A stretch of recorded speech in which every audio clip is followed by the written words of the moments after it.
Vamos então fazer a nossa prece e, através dessa prece, buscar a nossa sintonia com Deus, nosso Pai, com Jesus, nosso mestre, amigo, com todos os espíritos amigos que participam conosco deste Evangelho. Que esta sintonia nos permita acalmar os nossos corações, serenar a nossa mente e que nos traga paz e serenidade, tanto a nós que participamos deste Evangelho, também aos nossos familiares. E que cada lição nos ajude a compreender, cada dia mais, a dimensão da nossa responsabilidade na construção de um mundo melhor.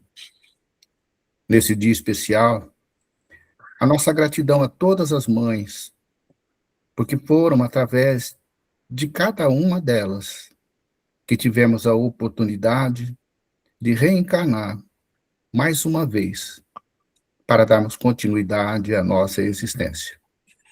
E assim, envolvidos por esta luz divina, vamos dar início a mais um Evangelho online. E que assim seja. Boa noite, Jorge. Boa noite, Fátima. Quem eu não havia cumprimentado. A todos que aqui estão conosco. O lápis na mão foi para anotar aqui o ponto que você colocou, Fátima, porque, confesso, pensei nele, mas para o final. Exatamente porque o texto que nós temos hoje, ele é um texto que, ainda que do ponto de vista da construção, seja um texto razoavelmente simples de se ler, eu identifiquei nele algumas camadas. Quando a gente vai refletindo sobre um texto, procura, pelo menos é a técnica que eu me valho, ir trabalhando por camadas.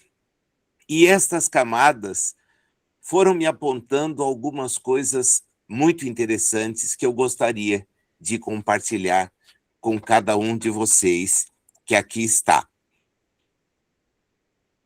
Tem uma pergunta muito silenciosa que quase nunca nós nos fazemos.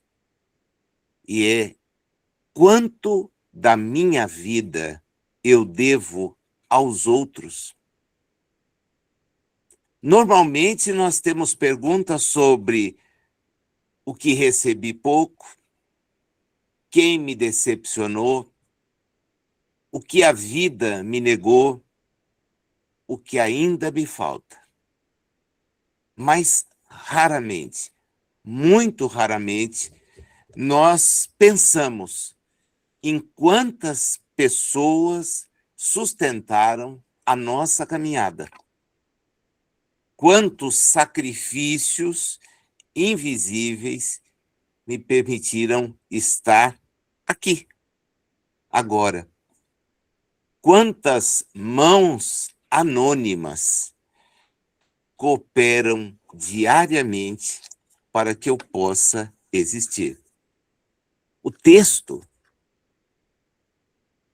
permite que a gente, então, faça uma reflexão bastante profunda e, acredito eu, convide-nos a abandonar a ideia de que nós somos credores da vida e compreender que estamos ligados uns aos outros por uma profunda dívida de amor. Ele representa uma ruptura, mas uma ruptura muito séria. O amor, no texto que nós vamos estudar hoje, ele não aparece como uma emoção passageira, mas como uma dívida sagrada de cooperação que as criaturas têm umas para com as outras. E isso faz com que a gente identifique algumas camadas que podem ser exploradas. Não vou conseguir, talvez, explorar todas, mas há uma análise filosófica que, ao mesmo tempo, se conjuga com a ética. Há um aspecto psicológico e há o aspecto espiritual. Eu identifiquei, lendo e relendo o texto, 3 eixos que eu gostaria, então, de aprofundar. A ideia da interdependência humana. O dever de amor como responsabilidade. E a superação do egoísmo como caminho da evolução espiritual. São os 3 trechos que, olhando a mensagem, saltam aos meus olhos, né? Mas sem esquecer que ele permite essas várias leituras. A ideia central é mesmo essa de que viver é estar em dívida de amor com a vida. Agora, não é uma dívida no sentido de culpa. Aliás, os espíritas precisamos abandonar essa ideia da culpa. Ela faz bem para outras visões, mas não para quem se reconhece sendo um espírito imortal. Não há ideia de culpa. Eu não posso perder tempo lamentando o que eu fiz quando não conhecia. Da mesma forma que eu não posso perder tempo fazendo coisas quando eu já conheço. Tendo ideias quando eu já conheço. A existência humana, e isso é evidente, ela não é isolada. Nós recebemos continuamente. Continuamente. Nós dependemos continuamente. E, acima de tudo, nós somos sustentados continuamente. E aí fica óbvio, a gente deve continuamente. Deve continuamente. O amor, isso fica muito claro no texto, pelo menos para mim, é uma lei de reciprocidade. Está enunciado no texto. Todos nós guardamos a dívida geral de amor uns para com os outros. Amor, então, não é sentimento, é compromisso. O texto tira o amor do campo emocional e leva, sim, para o lado ético. A cada ser, diz ele, devemos algo de amor em expressão diferente. Isso é evidente. Eu não amo a todos do mesmo modo. Agora, eu tenho o dever de respeitar, atender, guardar responsabilidade para com todos. Eu não preciso amar a todos da mesma forma. Veja que o desafio que Jesus apresentava era exatamente esse, o de amar indistintamente, inclusive aquele ou aqueles que nos perseguem, aqueles que são nossos inimigos. É um desafio muito maior do que a nossa capacidade de compreensão do que vem a ser amor, porque nós temos a ideia de amor-sentimento, e isto não é válido. Se a gente parar e pensar, e vou usar aqui o gancho da data, foi por isso que eu estava com o lápis anotando, é um ponto que eu posso chegar nisso, todos nós temos para com as nossas mães, para com os nossos pais, a obrigação de ser gratos. Gratos. Com os nossos filhos, ou os espíritos que recebemos para nos acompanharem na jornada, nós temos o compromisso de ter cuidado. Com os amigos, o que importa é ser leal, porque ninguém pode se dizer amigo criticando aquele com quem diz partilhar uma amizade. Amigo não é. Amigo não é. Porque eu tenho defeitos. O meu amigo também os terá. Então, como eu posso dizer que convivo com a pessoa se eu somente a critico, que a tenho em consideração? Não, eu não tenho. Eu não tenho. Eu não tenho. A qualquer desconhecido, o que a gente deve, na verdade, é respeito. Porque é alguém que nós temos que olhar sem nem ao menos ter convivido.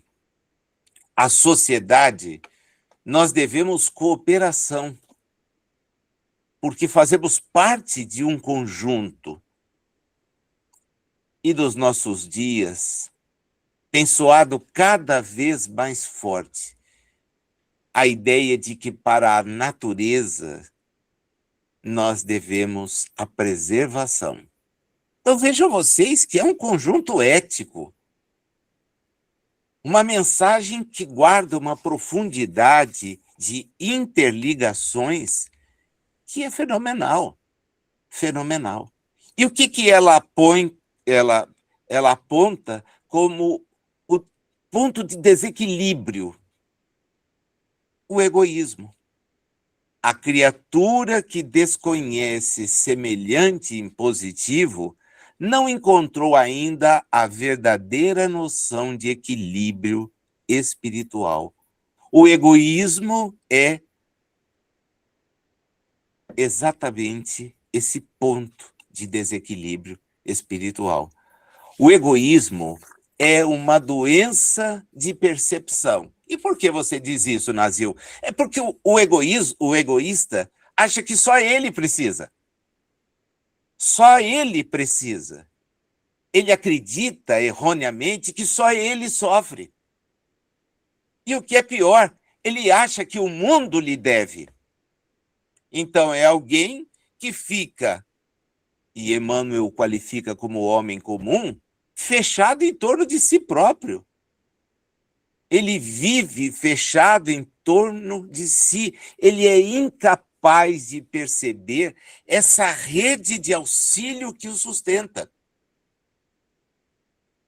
No trecho, há um trecho da mensagem que é fenomenal, porque nós respiramos no oxigênio do mundo e alimentamos do mundo, nos alimentamos do mundo, alimenta-se do mundo. Quer dizer, ninguém vive sozinho. Há uma grande interdependência. E quando a gente para pensar nesse aspecto da interdependência, eu vou pedir licença para fazer um passeio. Me lembrei de Emmanuel Levinas, um pensador cuja leitura é altamente recomendável quando ele nos fala da responsabilidade pelo outro. O Levinas, nos seus textos, sempre deixou claro, olha, o outro não é um objeto. O outro nos convoca moralmente.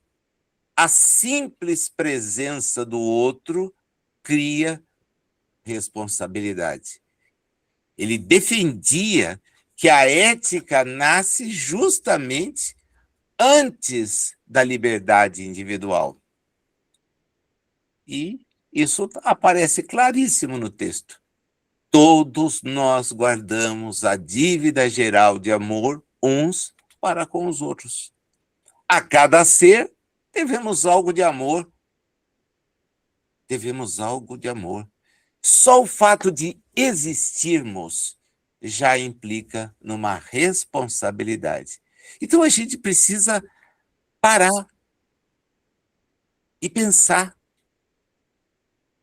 muito. Há um outro grande filósofo judaico, Martin Buber, numa obra chamada Eu, Tu. Eu, Tu. Aliás, são dois os textos dele em que ele destaca isso. Mas em Eu, Tu, que é de 1923, isso é muito forte, muito forte. A gente precisa examinar se nós temos a relação sendo eu, isso, ou eu, tu, em cima desse ponto que ele trabalha. Porque quando eu uso eu, isso, eu estou só instrumentalizando. Então, até as pessoas se tornam isso, que eu instrumentalizo. Agora, quando eu falo eu, tu, eu denoto um encontro verdadeiro. O eu, isso, é o egoísta. Porque o egoísta usa, exige, consome e centraliza tudo em si. É assim que ele já anda. Agora, no eu, tu, não. O eu, tu, reconheço o outro, respeito o outro, coopero com o outro. Você cria uma espécie de espiritualidade relacional. Nós somos espíritos em jornada. Precisamos ganhar amigos nessa trajetória, exatamente porque nós temos um caminho muito longo pela frente.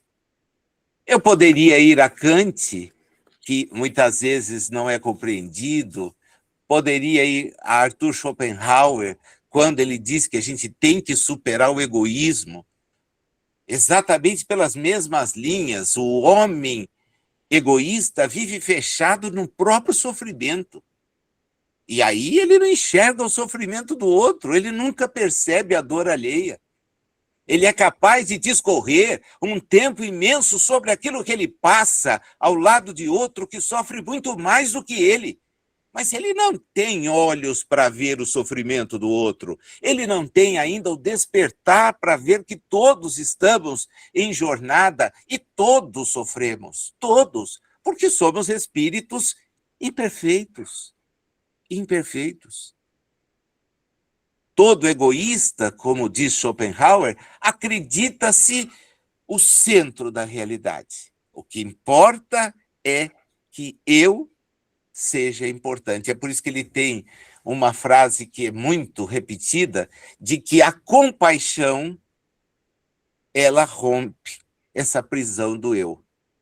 Quando você rompe, aí você esquece. Kardec usou a caridade. Caridade. A caridade é você sair do seu egoísmo e ver que as pessoas que transitam junto com você, elas sofrem. Elas sofrem. Elas precisam. E você tem que ampará-las. Você deve ajudá-las. É a melhor maneira de você deixar claro que saiu dessa prisão do egoísmo. Ego, ego. Fechar a mim mesmo. Fechar a mim mesmo. Por incrível que pareça, o texto nos leva a conversar com pensadores assim que parecem distantes da realidade espírita, mas não estão.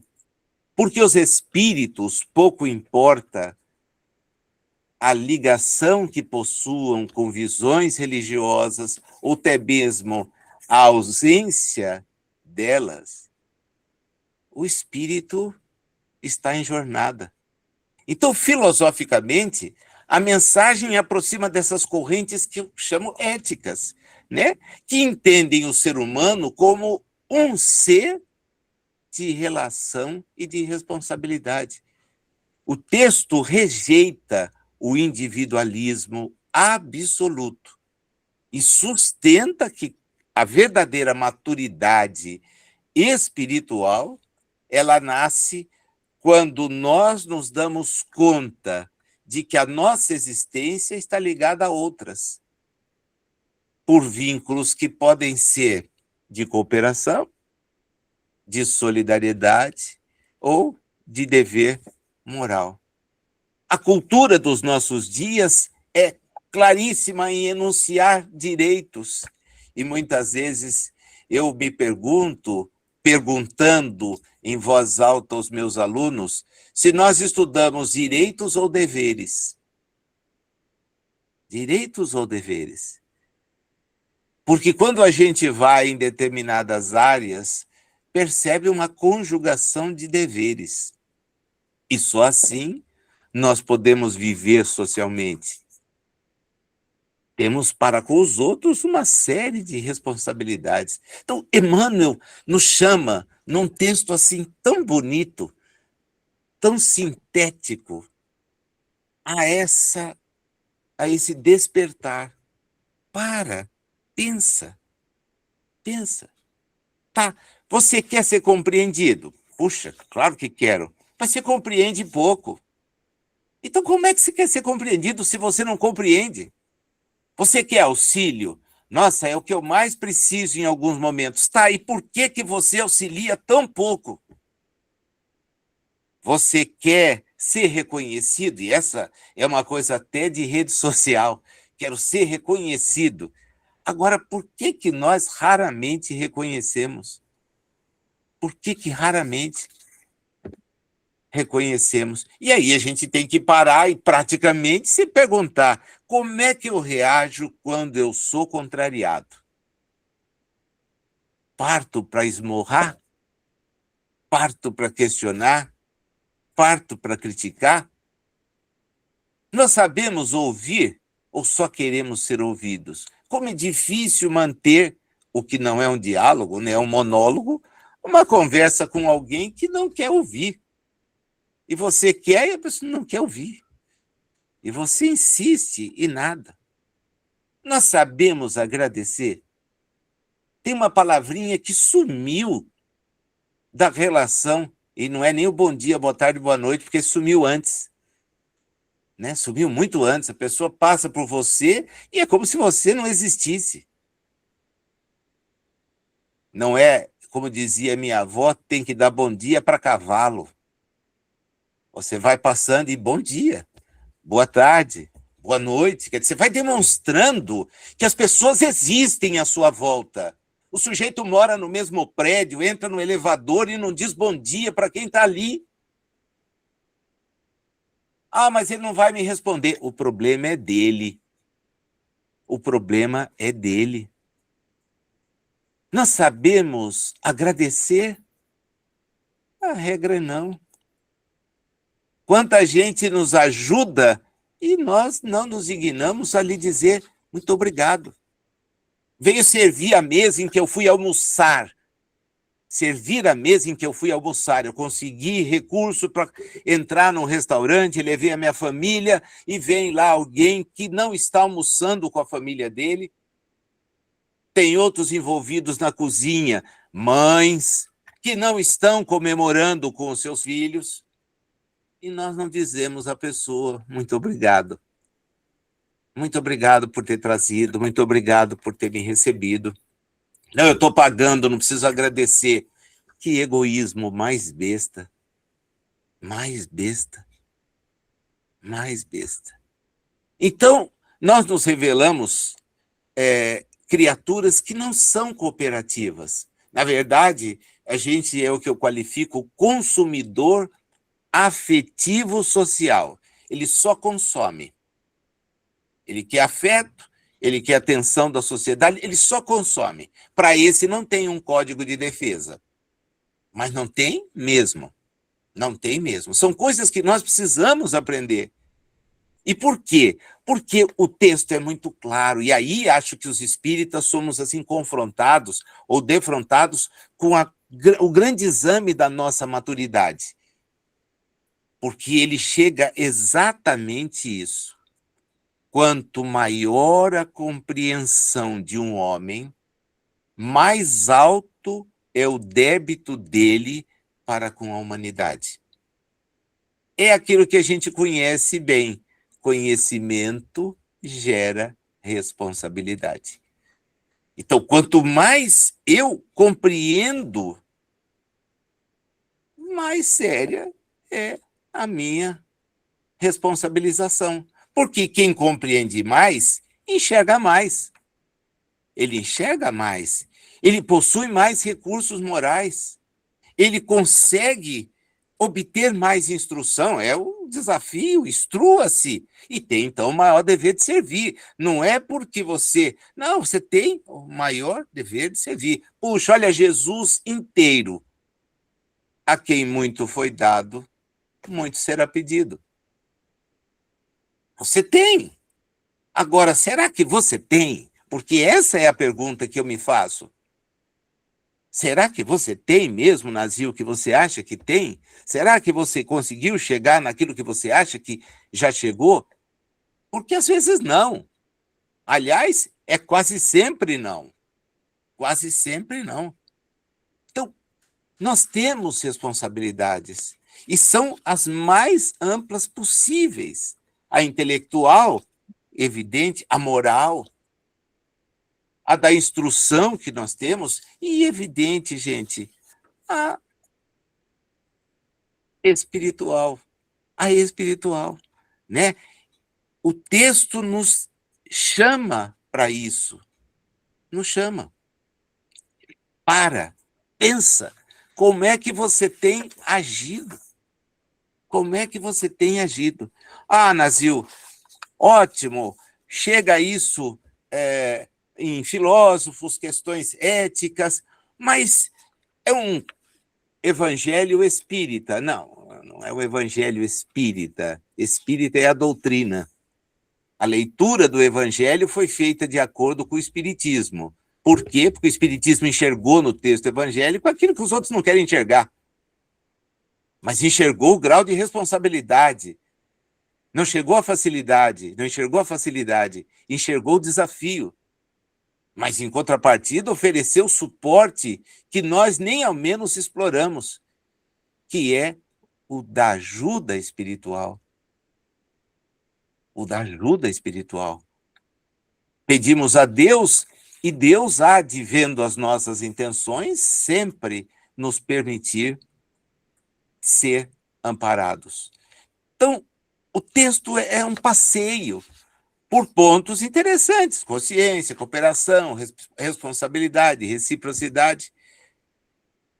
Eu não tenho que perguntar o que o mundo me deve. Eu preciso perguntar o que eu devo oferecer para o mundo.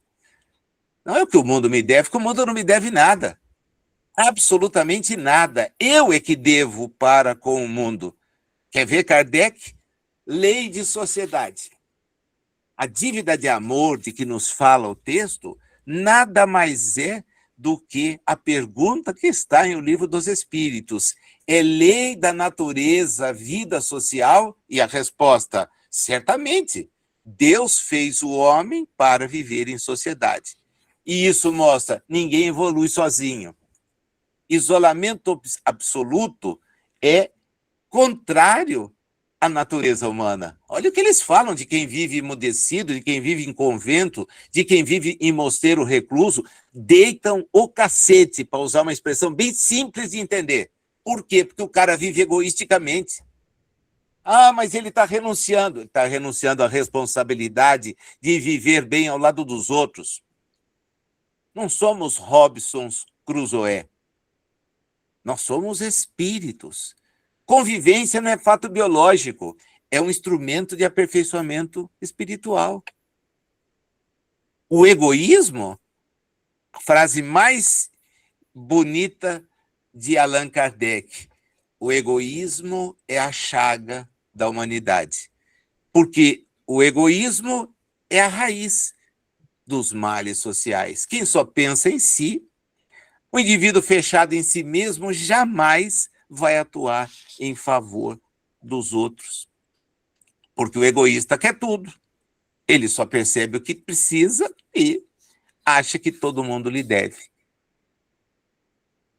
Fora da caridade, não tem salvação. Claro, amor não é sentimento, não é dever, não é sentimento. Então eu tenho que amar o outro. Eu preciso cooperar, eu tenho que ajudar. O amor deixa de ser um sentimento quando a gente entende isso. Esse é o Evangelho. Esse é o Evangelho. Nós vamos nos dando conta de que o Evangelho é isso. E quanto mais consciente, bom, maior vai ser a nossa responsabilidade. Vocês percebem como o texto é bonito? Ele não tem nada de extraordinário, mas ele tem um baita de um desafio. Um baita do desafio para a gente. Né? O sentimento de gratidão para com o mundo. Ah, Nazil, é um mundo de expiações e provas. Sim, sim. Porque nós somos espíritos que ainda não aprendemos a amar. Se nós aprendermos a amar e efetivamente amarmos, o mundo de expiações e provas fica no retrovisor. A gente vai se lembrar de quem ainda está lá, de afetos que nós temos e que, infelizmente, não quiseram avançar.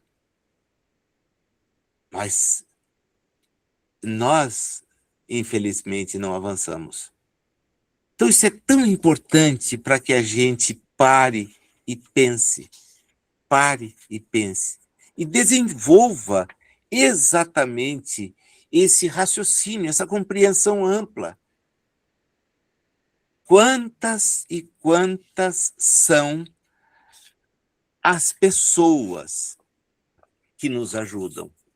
Na natureza, quanto recebemos? Quanto recebemos?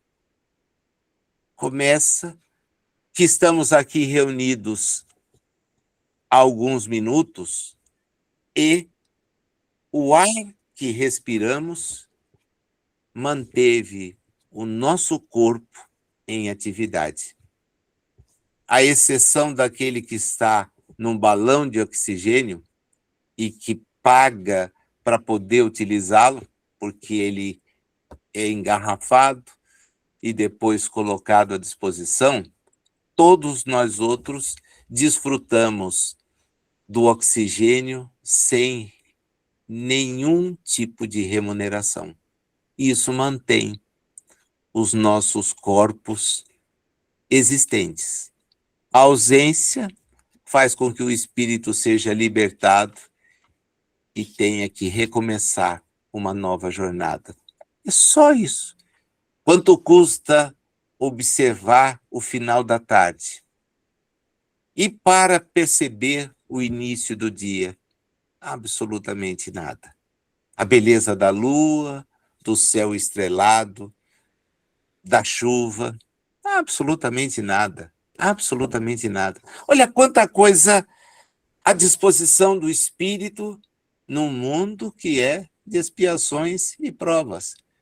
Quanta beleza jogada para impressionar a retina dos nossos olhos, de maneira a limitados espiritualmente a recordação do passado, para dele não nos envergonharmos numa nova reencarnação, nós possamos nos dispor a modificar a nossa ação. Puxa, é tanta beleza e não tem lugar para eu ficar preocupado só comigo. Não tem espaço para isso. Eu preciso, para demonstrar que sair do lugar comum, ser alguém preocupado com os outros. Acho que a gente tem material para pensar para valer, né? É uma semana desafiadora. A gente voltar ao texto, lembrar das conexões, as camadas que ele vai dando, e com isso olhar-se eticamente. Eu estou pensando muito em mim? Será que eu ainda fico naquelas 4 perguntinhas iniciais, né? Ah, o que eu recebi é pouco. Veja, fulano que nem tem mérito tem tanto. Como é que você sabe disso? Quem me decepcionou? Nossa, fulano, beltrano, cicrano só me decepcionam. A vida não me sorriu. Nossa, preciso de tanta coisa. Que insensatez. Quantas pessoas sustentaram a minha caminhada até aqui? Nossa mãe nos deu o corpo. E algumas delas dão o corpo e perdem o próprio. Quantas histórias ao longo das existências de mulheres que, ao concluir a gestação, não sobreviveram à experiência do parto. Quantos sacrifícios invisíveis me permitiram chegar até aqui? Não estão do meu lado, mas eu colho. Quantas mãos anônimas cooperaram ou cooperam diariamente para que eu possa viver? Então eu tenho um dever, que é muito claro. Nós vamos encerrar, e aqui então era o que eu tinha reservado, pensando justamente nos espíritos que, assumindo a condição feminina, se dispuseram a receber outros espíritos.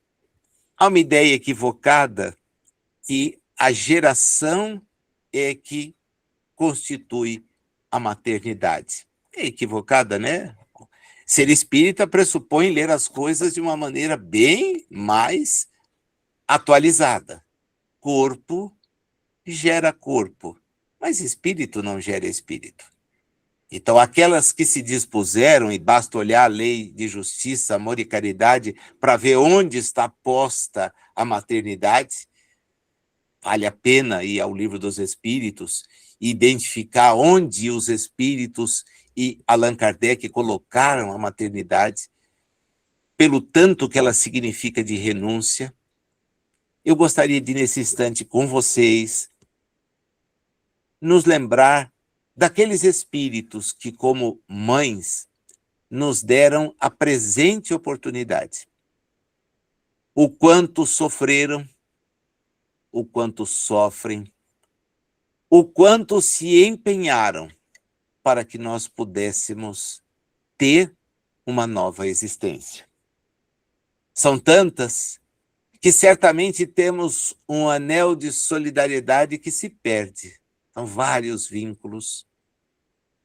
Podem estar reencarnadas, podem estar na realidade espiritual, mas o nosso sentimento de gratidão a tais espíritos precisa ser efetivo, porque nos deram a chance de recomeçar, de planejar o acerto que a gente vem planejando há quanto tempo, sem ao menos concretizar.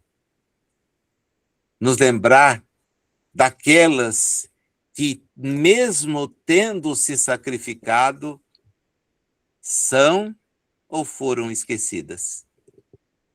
Estão em lugares em que a pessoa não gostaria de estar, mas elas lá estão.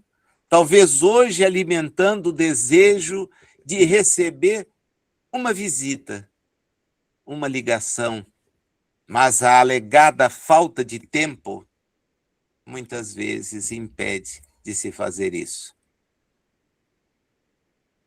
Aquelas que nesse instante no mundo vivem em desespero porque os espíritos que estão sob os seus cuidados não têm saúde.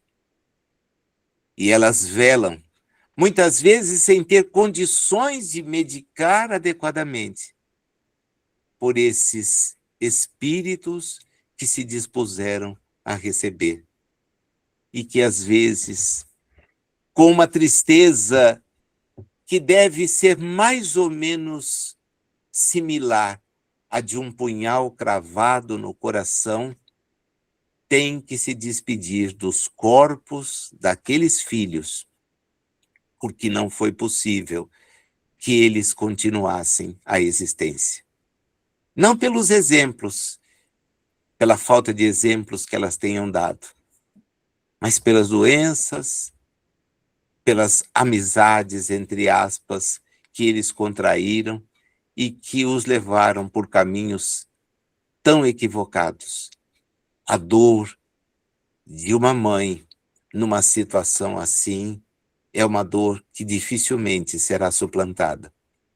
Vibremos por elas, por aquelas que os filhos estão numa guerra que eles não criaram, que estão em regiões bombardeadas, eles não pediram para que fossem, que estão perdidos na drogadição, nos vícios, e elas só têm lábios para dirigir-se a Deus e pedir, na língua que falam, naquilo que acreditam, que eles sejam protegidos. E agradecer a Deus com um carinho e uma força imensa pela presença desses espíritos em nossas existências, tantas quantas tenham sido. A elas, e particularmente a Marli, nesse instante, eu dirijo a minha gratidão. Foi o seu empenho, o seu esforço que me permitiu reencarnar, sobreviver a muitas dificuldades, porque a sua mão firme estava ali, ancorada numa outra mão firme de uma outra mãe. A vocês, mães, um muito obrigado. Até por aqueles filhos que não sabem dizer muito obrigado. Que assim seja.